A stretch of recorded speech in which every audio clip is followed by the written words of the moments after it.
नमस्कार दोस्तों, आपका स्वागत है PKPSTRG अकेडमी यूट्यूब चैनल पर। दोस्तों, पिछली कक्षा में हमने पढ़ लिया था राज्य की कार्यपालिका के बारे में। बिल्कुल राइट।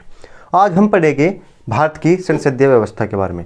वैसे तो भारत की क्या, ब्रिटेन में भी संसदीय व्यवस्था है, लेकिन हमको पहले पढ़ना है संसदीय व्यवस्था। आखिर संसदीय व्यवस्था क्या होती है। चलो जी, इसी करते हम शुरुआत।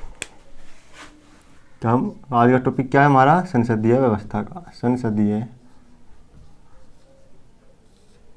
व्यवस्था, ठीक है दोस्तों।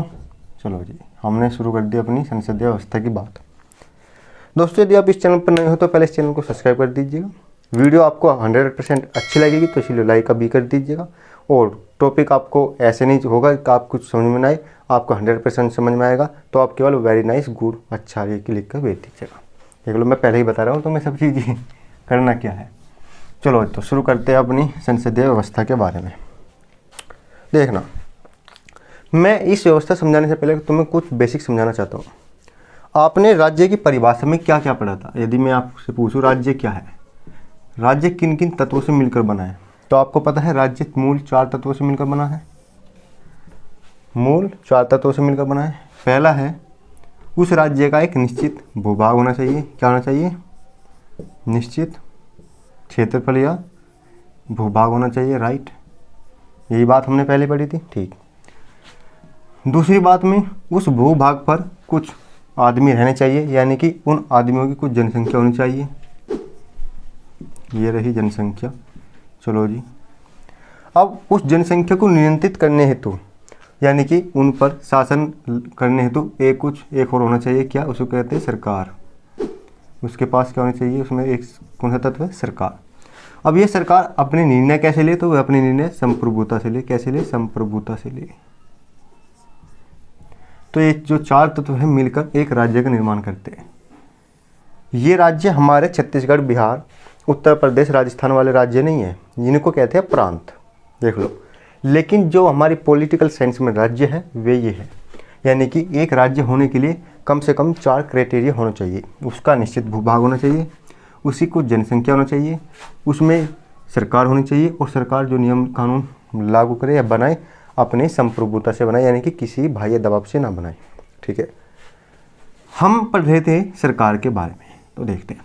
सरकार के भी मेनली 3 अंग हैं। सरकार के भी मेनली 3 अंग हैं। आप सरकार के 3 अंग, बिल्कुल राइट। देखना, पहला अंग है हमारा विधायिका का। विधायिका, ये ब्रह्मा जी है। ठीक है। दूसरा अंग है हमारा कार्यपालिका का। कार्यपालिका का, ये विष्णु जी है। ठीक है। और तीसरा अंग जो हमारा है वह है हमारा न्यायपालिका का। न्यायपालिका का, यानी कि ये हमारे कौन है? महेश, यानी कि शिव शंभु है।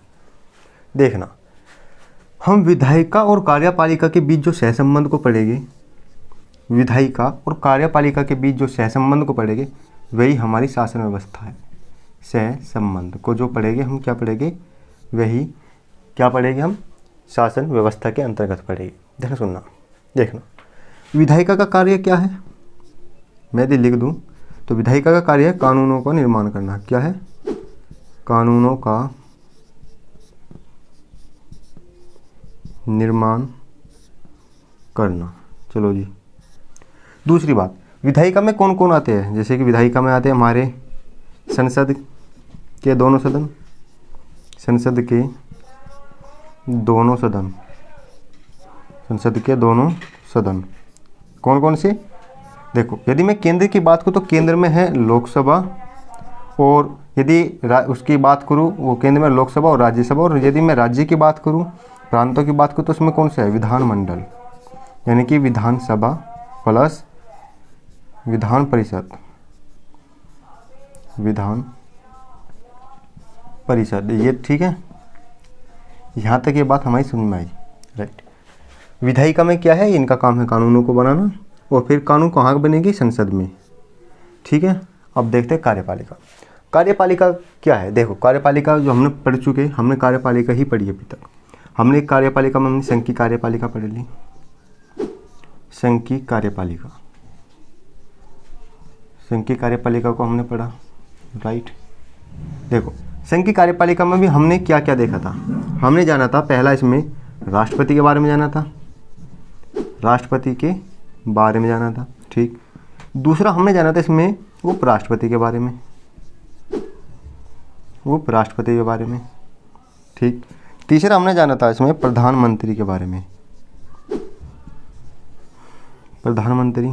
चौथा केंद्रीय मंत्री परिषद, केंद्रीय मंत्री परिषद के बारे में।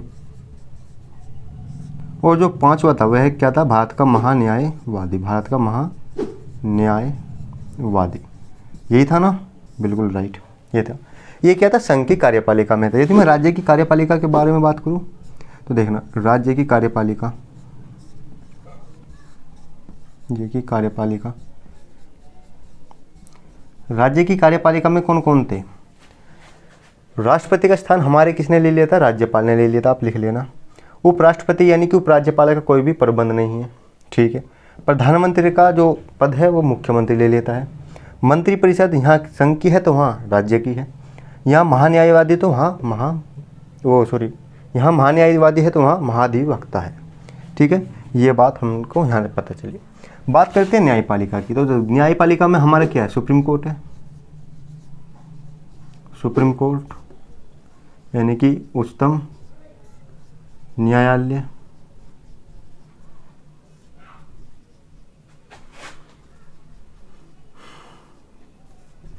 और दूसरा है हमारा हाई कोर्ट,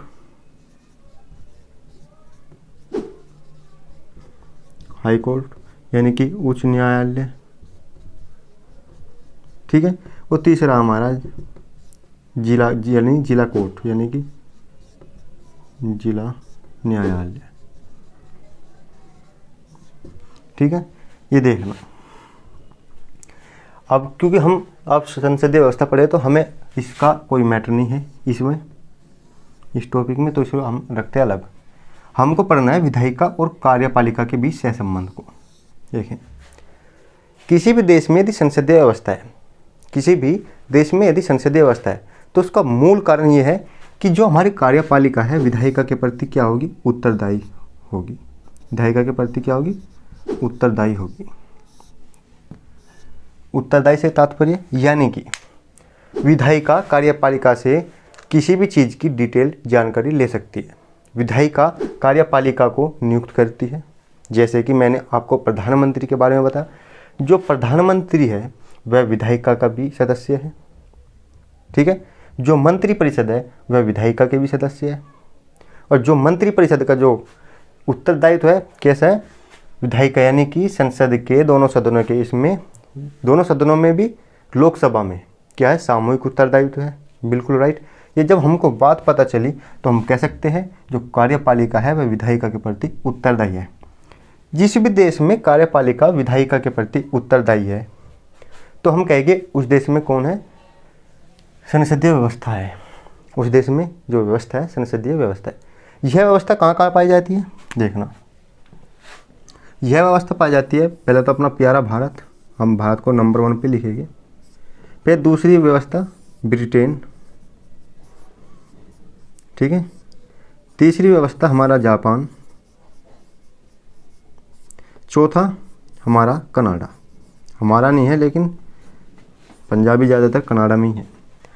इन 4 देशों में कौन सी व्यवस्था पाई जाती है, संसदीय व्यवस्था। अब आपको तुलनात्मक रूप से मैं बताने की कोशिश करता हूँ कुछ छोटी छोटी बात, आप इसको लिख लेना। अब देखना, एक व्यवस्था है संसदीय व्यवस्था, एक है अध्यक्षात्मक व्यवस्था। कौन सी है, अध्यक्षात्मक व्यवस्था। चलो जी मैं एक बार इनको मिटा देता हूँ।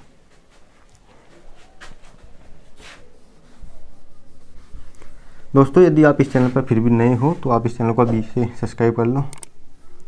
सब्सक्राइब सब्सक्राइब सब्सक्राइब, इसको तो कोई ज़रूरत नहीं, ठीक है ना। और वीडियो को लाइक कर देना। चलो जी, चलो शुरू करते हैं इससे आगे का टॉपिक। दोस्तों हमने इसको सफा कर लिया था, अब देखते हैं। मैंने भी व्यवस्था बताई थी अध्यक्षात्मक व्यवस्था। कौन सी बताई थी, एक बार लिख लेता हूँ मैं। अध्यक्षात्मक शासन व्यवस्था, शासन व्यवस्था। देखना इसको हम राष्ट्रपति व्यवस्था भी कहते हैं। क्या कहते हैं हम इसको? राष्ट्रपति व्यवस्था भी कहते हैं, राष्ट्रपति व्यवस्था भी कहते हैं। चलो ये बात थी हमारी। देखना, अध्यक्षात्मक शासन व्यवस्था का तात्पर्य यह है वहाँ जो कार्यपालिका है विधायिका के प्रति उत्तरदायी नहीं होती। क्या होती है? विधायिका के प्रति उत्तरदायी नहीं होती। कौन सी में? ये उसमें अध्यक्षात्मक में। जबकि जो संसदात्मक में उत्तरदायी होती है, लेकिन जो अध्यक्षात्मक में है विधायिका के प्रति उत्तरदायी नहीं होती। तो ये जो मोटी मोटी बात है मैंने आपको समझा दी।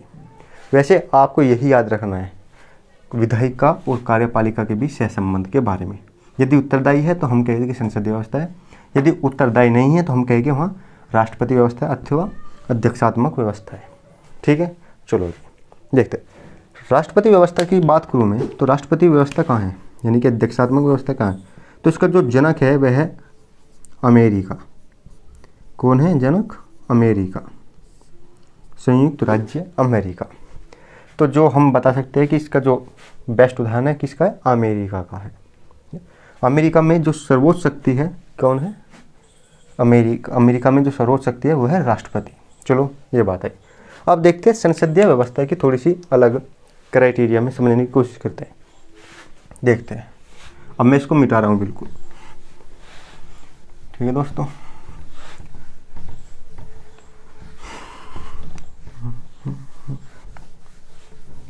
चलो जी देखते हैं।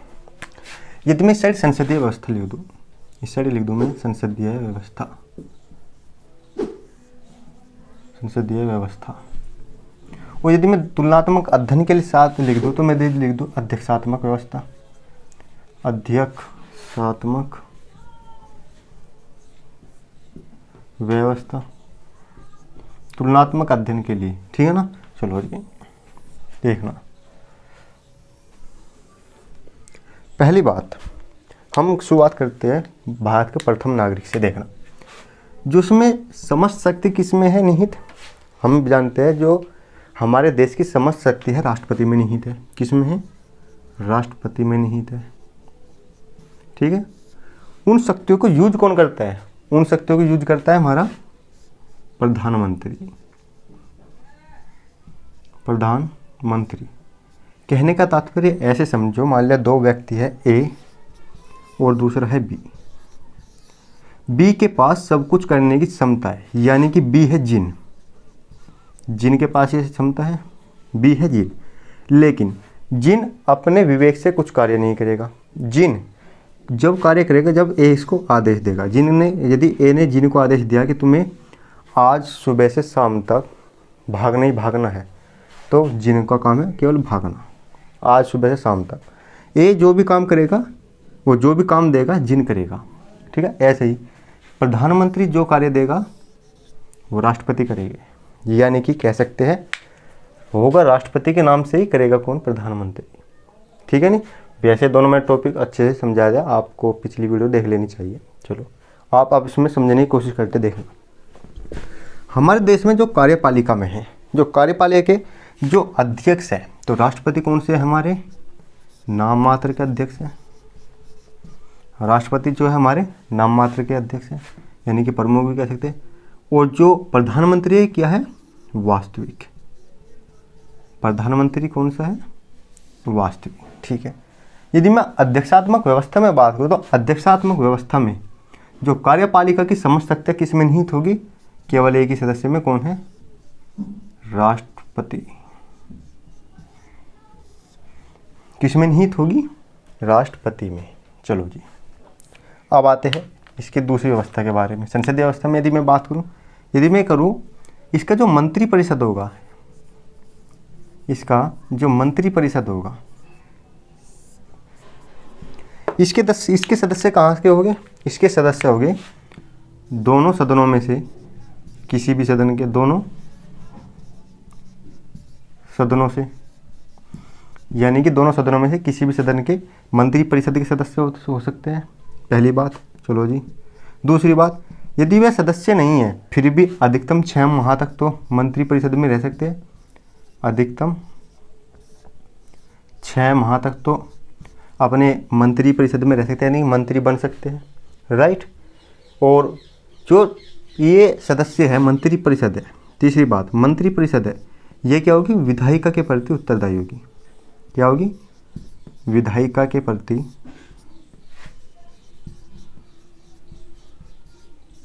उत्तरदायी होगी। चलो जी, ये विधायिका के प्रति उत्तरदायी होगी। एक बार अध्यक्षात्मक व्यवस्था में देख लेते हैं। चलो जी, अध्यक्षात्मक व्यवस्था में यदि मंत्री परिषद होगी, मैं मंत्री परिषद लिख देता हूँ, यदि मंत्री परिषद होगी, मंत्री परिषद होगी तो वह क्या होगी, सदन के किसी भी सदस्य का, यानी कि सदन का सदस्य नहीं होगा। यानी कि मंत्री परिषद में यदि कोई भी मंत्री होगा तो सदन का सदस्य नहीं होगा। वाह, वेरी गुड, सदस्य नहीं होगा। क्यों, देखो, जो अध्यक्षात्मक व्यवस्था है, यानी कि उसका जो प्रधान है राष्ट्रपति है, राष्ट्रपति वहाँ का प्रमुख है। तो राष्ट्रपति अपने ही जो आसपास के, यानी कि अपने ही सगे संबंधी रिश्तेदारों अथवा किसी भी विभाग के विशेषज्ञ को नियुक्त कर सकता है मंत्री परिषद में। यानी कि मंत्री बना सकता है किसको, अपने अनुसार, अपने विवेक से किसी को भी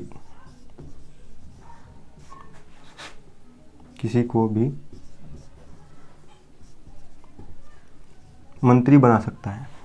ठीक है, किसी को भी मंत्री बना सकता है। ठीक है, चूंकि हम जानते थे, अभी पीछे पढ़ा हमने, कार्यपालिका विधायिका के प्रति उत्तरदायी नहीं है, इस कारण हम कह सकते हैं कि जो मंत्री परिषद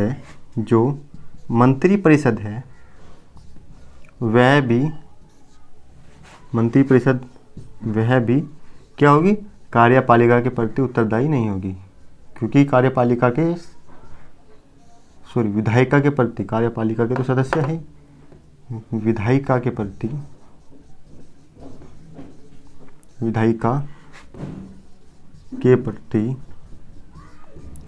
उत्तरदायी नहीं होगी।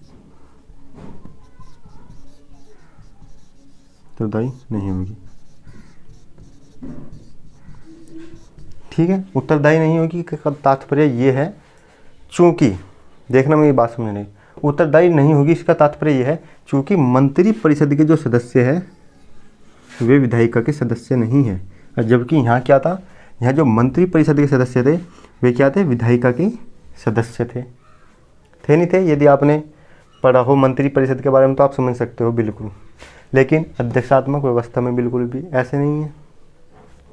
तो हमने तुलनात्मक रूप से दो बात सोची और समझने की कोशिश की, किसमें, संसदीय व्यवस्था में। चलो जी, अब हम बात करते हैं अपनी संसदीय व्यवस्था की कुछ विशेषताओं के बारे में। किसके बारे में, कुछ विशेषताओं के बारे में। तो देखते हैं विशेषताएं में, ऐसे तो ये भी विशेषताएं है कि जो नाम मात्र का है वास्तविक है, और ये है, बाकी मैं फिर भी अलग अलग लिख देता हूँ संसदीय व्यवस्था के बारे में केवल और केवल। दोस्तों इस टॉपिक से एग्जाम में, यानी कि प्री में और मेंस में बहुत आता है। ये एग्जाम के पॉइंट ऑफ व्यू से बहुत ही इम्पोर्टेंट है। ठीक है, चलो तो शुरू करते हैं इसकी। देखना, संसदीय व्यवस्था में पहली बात है, यदि हम इसकी कार्यपालिका का प्रमुख देखें, कार्यपालिका का प्रमुख देखना, संसदीय व्यवस्था में दो प्रमुख होते हैं। संसदीय व्यवस्था में कार्यपालिका के दो प्रमुख होते हैं। कितने प्रमुख होते हैं, दो। पहला प्रमुख होता है हमारा नाम मात्र का, पहला प्रमुख नाम मात्र का, दूसरा प्रमुख हमारा वास्तविक। नाम मात्र के में हमारे में क्या है, यदि अपने भारत की बात करें तो हमारे में है राष्ट्रपति, और वास्तविक में क्या है, प्रधानमंत्री। यदि हम ब्रिटेन की बात करें, ब्रिटेन में नाम मात्र का प्रमुख कौन है, यदि ब्रिटेन की बात करें तो हमारे कहाँ था, भारत का। यदि मैं ब्रिटेन की बात करूँ, ब्रिटेन की, तो ब्रिटेन में कहाँ है हमारा क्या, ब्रिटेन वालों का क्या है, महारानी। जो नाम मात्र की प्रमुख है वह है महारानी, और जो वास्तविक है वह है प्रधानमंत्री। देखना एक बार मैं कुछ पॉइंट से हटकर बताने की कोशिश करता हूँ। जो हमारा राष्ट्रपति है वो क्या है, निर्वाचित होता है, राष्ट्रपति हमारा निर्वाचित होता है। जबकि जो महारानी है वह क्या है, वंशानुगत है। क्या है, वंशानुगत। ठीक है, निर्वाचित होने के कारण जो हमारा देश है वह है पूर्णतः गणतंत्र। कैसे, पूर्णतः गणतंत्र देश है, यानी कि हम कह सकते हैं कि हम पूर्णतः गणतंत्र हैं। ठीक है, जहाँ ब्रिटेन तो स्वयं एक गणतंत्र है, लेकिन वहाँ की जो महारानी है एक वंशानुगत है, तो हम यह कह सकते हैं कि यहाँ गणतंत्र नहीं है। क्या नहीं है, गणतंत्र नहीं है। इसका बेस्ट एग्जांपल बताता हूँ, कनाडा में आज भी महारानी ही सब सर्वोच्च पद है, यानी कि यदि नामांतर का मुखिया बताऊँ तो कनाडा में भी महारानी है। वहाँ राष्ट्रपति नामक कोई पद नहीं है, लेकिन वहाँ का जो भी सर्वोच्च पद है कनाडा में महारानी का है। यानी कि कनाडा स्वतंत्र होते हुए भी गणतंत्र नहीं है। शब्दों पर ध्यान दो, कनाडा स्वतंत्र होते हुए भी गणतंत्र नहीं है। मैं एडिटर से चाहूँगा कि वे लिख दे, इस बात को देख लेना। चलो जी, ये तो आगे हमने यहाँ जानने की कोशिश की नाम मात्र में। और वास्तविक में क्या है, हमारा प्रधानमंत्री, यानी कि वास्तविक जो कार्यपालिका की शक्ति है वे प्रधानमंत्री यूज करेगा। ठीक है, और ये तो हमें पता राष्ट्रपति जिन है, ये हम जिन को घिसने वाले। पहली विशेषता है तो ये होगी, देखते हैं। दूसरी विशेषता यह है इनमें उत्तरदायित्व को लेकर। ठीक है, मिटवा रहा हूँ मैं। दूसरी विशेषता है इसमें उत्तरदायित्व को लेकर, मैं लिख दूँ फिर भी। दूसरी विशेषता में उत्तरदायित्व, ध्यान सुनना। जो हमारी संसदीय व्यवस्था में है, संसदीय व्यवस्था में सरकार, वास्तविक सरकार कौन है, वास्तविक सरकार है हमारी मंत्रिपरिषद और प्रधानमंत्री। तो मैं केवल मंत्रिपरिषद लिख दूं, चूंकि मंत्रिपरिषद का कौन प्रधान है, प्रधानमंत्री। तो वास्तविक सरकार कौन है, हमारी मंत्रिपरिषद। मंत्रिपरिषद के जो सदस्य हैं वे कहाँ से आते हैं, संसद से। ठीक है, और मंत्रिपरिषद के जो सदस्य हैं वो किसके प्रसाद पर्यंत है, राष्ट्रपति के। ठीक है, तो हमारे संविधान की यही खूबसूरती है, जो मंत्रिपरिषद है वह सदन के प्रति सामूहिक उत्तरदायित्व रखेगी। कैसे रखेगी, सामूहिक उत्तरदायित्व रखेगी। वहीं जो राष्ट्रपति के प्रति होगी वह रखेगी व्यक्तिगत उत्तरदायित्व। ठीक है दोस्तों, ये थी उत्तरदायित्व की बात। यदि आप पूछ रहे हो सर सामूहिक उत्तरदायित्व और व्यक्तिगत उत्तरदायित्व क्या है, देखना वैसे तो मैंने मंत्रिपरिषद वाले टॉपिक में सब कुछ समझा दिया है, लेकिन मैं बता देता हूँ। सामूहिक उत्तरदायित्व को कहते हैं साथ साथ तैरना और साथ साथ डूबने की व्यवस्था। देखना, यदि संसद के किसी भी सदन में किसी भी मंत्री के खिलाफ अविश्वास प्रस्ताव पारित हो जाए तो हम चाहेंगे, यानी कि हम पाएंगे कि संपूर्ण मंत्रिपरिषद, जिसमें मंत्रिमंडल भी है, क्या होगा, मतलब कि संपूर्ण मंत्रिपरिषद को इस्तीफा देना होगा। यदि व्यक्तिगत की बात करूँ तो व्यक्तिगत में राष्ट्रपति जब चाहे किसी भी मंत्री को हटा सकता है, किसकी सलाह पर, प्रधानमंत्री की सलाह पर। ठीक है, प्रधानमंत्री कहेगा कि फलाने व्यक्ति को हम हटाना चाह रहे हैं, तो राष्ट्रपति महोदय कृपया आप उसको हटा दीजिए। तो क्या करेगा, राष्ट्रपति उस महोदय को हटाएगा, उनको चलो जी चलो दूसरी आएगी।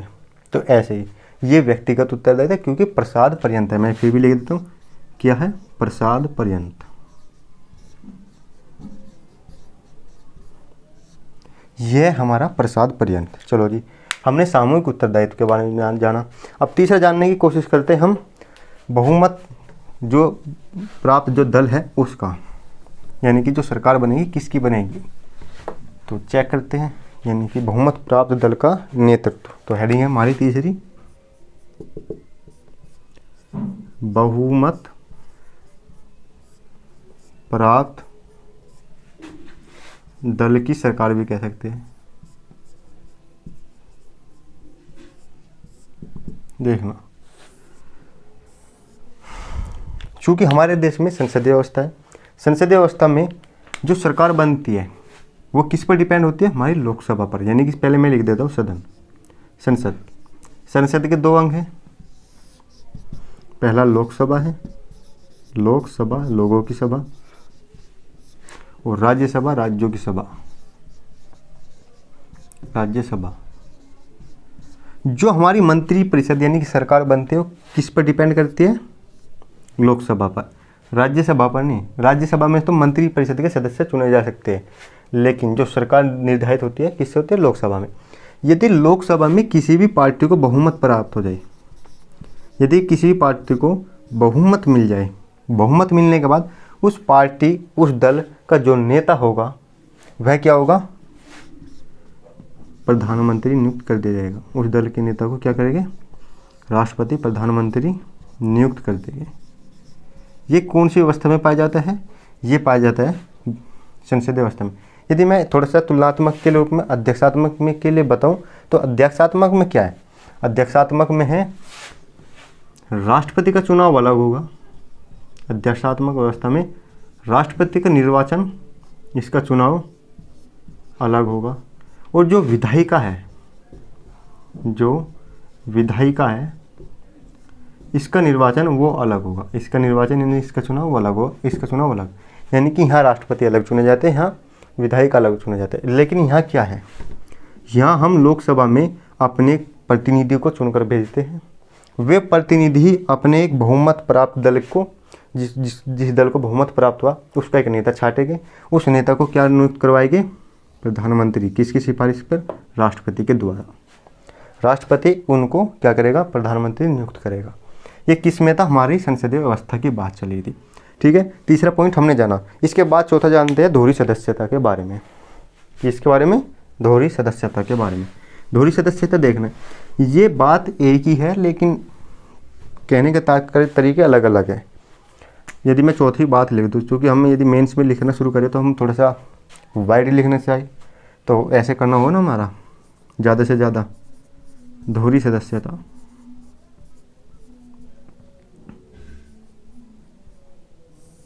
दोहरी सदस्यता से तात्पर्य मेरा ये है, देखना जो कार्यपालिका के जो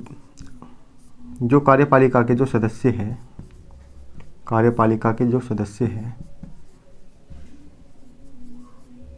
देखना वे दोहरी सदस्यता कैसे रखते हैं। देखना कैसे, मान लिया मैं कोई प्रधानमंत्री हूँ, I am a prime minister, future prime minister, मैं प्रधानमंत्री हूँ। देखना, प्रधानमंत्री होने के नाते मुझे जो अनिवार्य है, किसी भी सदन का क्या होना चाहिए, मुझे व्यक्ति होना चाहिए, यानी कि संसद का सदस्य होना चाहिए, मुझे संसद का सदस्य होना चाहिए, राइट। दूसरा, चूंकि मैं संसद का सदस्य हूँ, और तीसरा मैं प्रधानमंत्री हूँ। प्रधानमंत्री किसका सदस्य है, किसका अंग है, प्रधानमंत्री है कार्यपालिका का अंग।